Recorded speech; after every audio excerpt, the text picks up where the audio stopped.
კითხვა მაქვს, დავუშვათ ავიყვანე კვების კონსულტანტი, შევადგინე კვების რაციონი. მთელი ცხოვრება ასე უნდა ვიკვებოთ?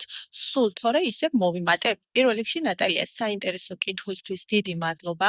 რაც შეეხება წონის შენარჩუნებას. წონა რომ შეინარჩუნოთ, რამდენიმე ფაქტორზე არის დამოკიდებული.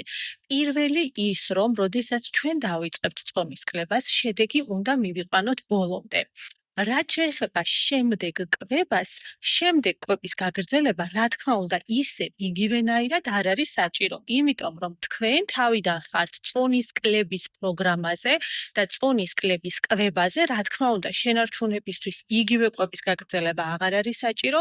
წონის შენარჩუნების დროს როგორ უნდა იკვებოთ, რომელი პროდუქტი შეგიძლიათ დაამატოთ რაციონში, მაგალითად, ერთი დღე რომ დაგვერღვა კვება, მეორე დღეს როგორ უნდა გამოვასწოროთ ეს ყველაფერი, ამას მე პირადად ჩემს მომხმარებლებს ვასწავლი და ამიტომაც ისინი ძალიან მარტივად ინარჩუნებენ შემდეგ მიღებულ შედეგს. მთავარი არის გქონდეთ ინფორმაცია, როგორ უნდა იკვებოთ წონის კლების პროცესშიც და შემდეგ უკვე შენარჩუნების პროცესშიც. ამ შემთხვევაში არ გაგიჭირდებით წონის შენარჩუნება.